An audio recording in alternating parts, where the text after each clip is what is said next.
You come down to the river at first light before the battle to fill your helmet with water. And there is a woman already there, kneeling in the shallows where the road crosses the ford. She has not heard you. She is washing something in the cold gray current, scrubbing it against the stones, wringing it out and dipping it again, and the water that runs off it downstream is not gray, it is red. And when you come closer, close enough to see, you understand two things in the same heartbeat. The first is that the thing she is washing is a war shirt and a man's armor. And the second is that they are yours. This is Death Gods, Episode 10, The Washer at the Ford, a descent into the death lore of the ancient Celts, the old pagan folklore of Iron Age Ireland, told the way they once feared it. Every people we have visited pictured death as a place, a hall, a river, a road, a cold house at the bottom of the world that you travel to once you are already dead. But out on the wet, green edge of the world, on a rain-dark island in the Western Sea, there was a people who pictured death differently. To them, death was not a place you were taken to. It was a woman. And she did not wait for you to die. She came to you first, while you were still breathing, still strong, still certain you had years left. And she let you watch her prepare for it. They called her many names: the Morrígan, the Bad Bee, the Phantom Queen, the Great Queen, the Crow of Battle.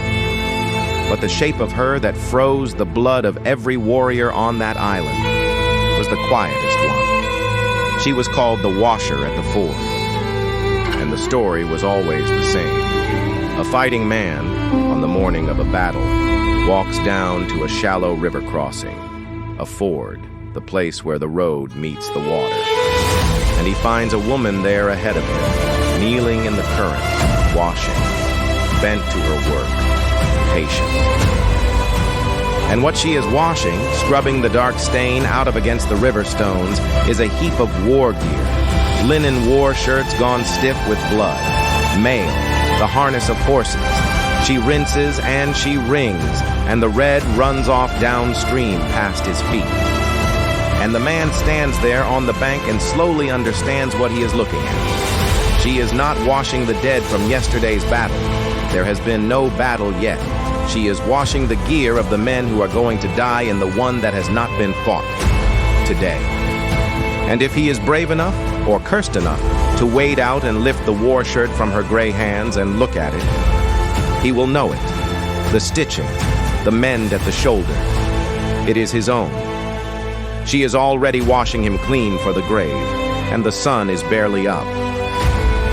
Look at her, just once, the way they pictured her. An ordinary woman, you would think, from behind, thin, gray-haired, kneeling. But when she turns, the face is wrong, hollow, colorless. The eyes, the flat gray of the water she kneels in. And she does not threaten you. She does not chase. That is the horror of her. She simply goes on washing, because the outcome is already decided and your seeing it changes nothing. Your armor is in her hands. The blood is already in the water. And all your courage on the bank is just a man watching his own funeral being done early by a woman who will not even look up. But she does not always come as a washerwoman at a river. Sometimes she comes as a bird, and sometimes she does not let you see her at all. Sometimes you only hear her. Begin with the bird. The Morrígan, in the oldest tellings, wears the shape of a hooded crow, the gray and black carrion bird that gathers over a battlefield before the men have even finished dying. And the most famous death on that whole island ends with her.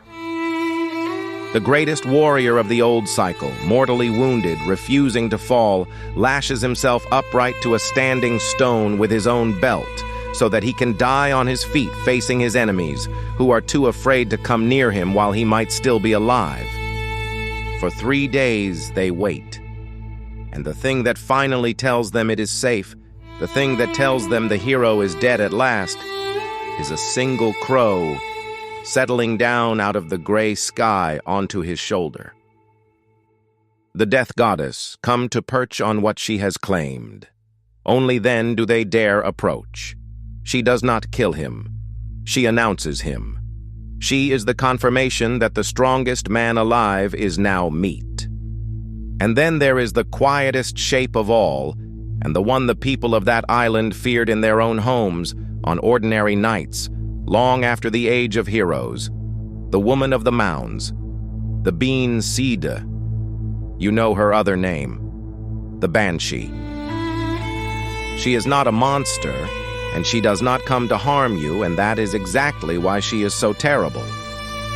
She is a mourner, an ancestral woman, very old, attached to the bloodline of a family for generations, who appears at the edge of the dark, combing out her long, pale hair by a stream or gray at the window, and begins to keen, to wail.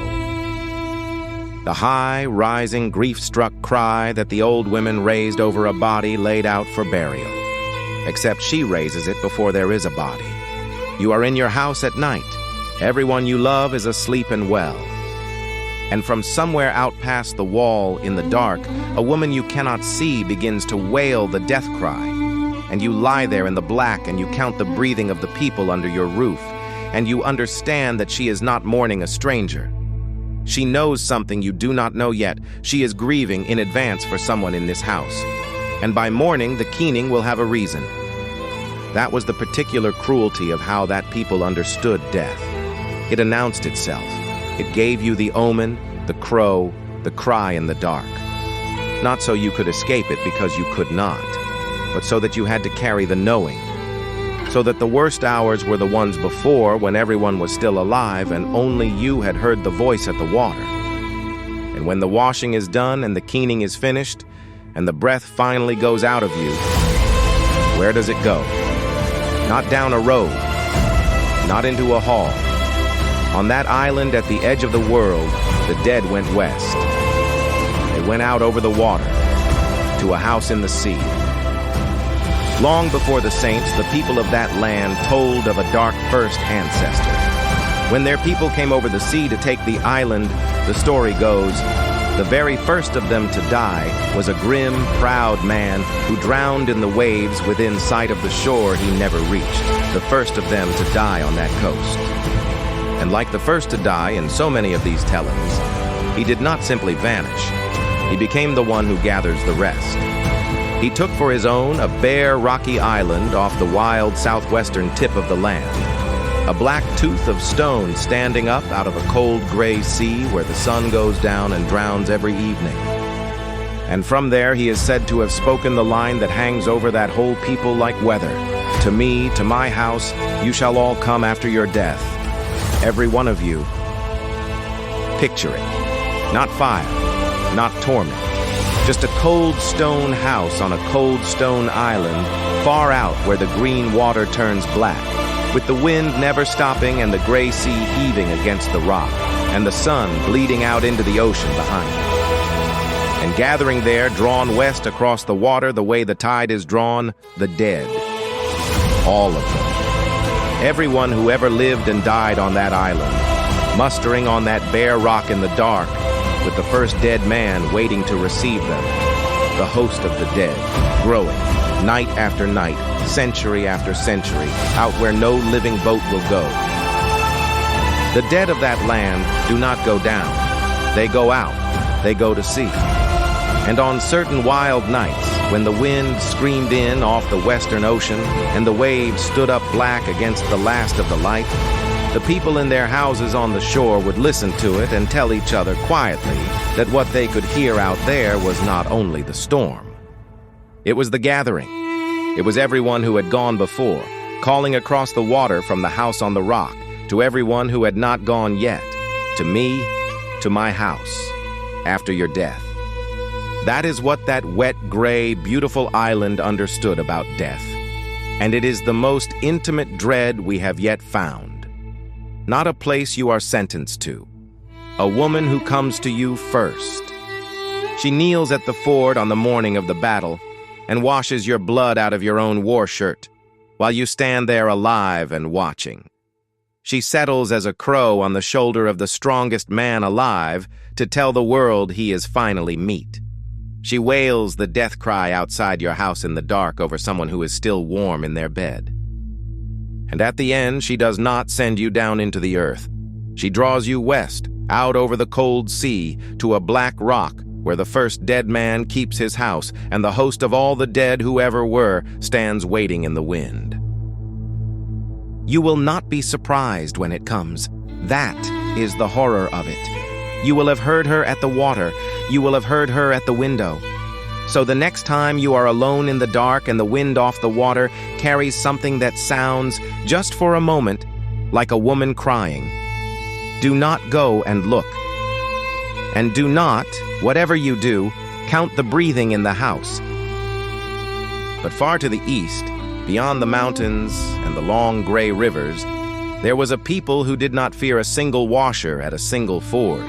They feared the paperwork of the dead. They believed that the moment you died, you were marched underground and made to stand before a magistrate. The first of 10 kings, in 10 courts of judgment, each court deeper and colder than the one above it, each ruled by a lord who read back the ledger of everything you had ever done.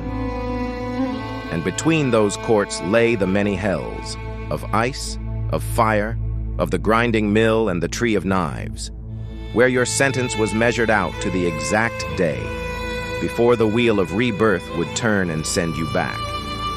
You would be brought there by 2 warders, one with the head of an ox, one with the face of a horse, and not one soul in all the teeming millions was ever lost in the crowd. Death Gods, Episode 11, The 10 Courts of Hell. They have already written down your name.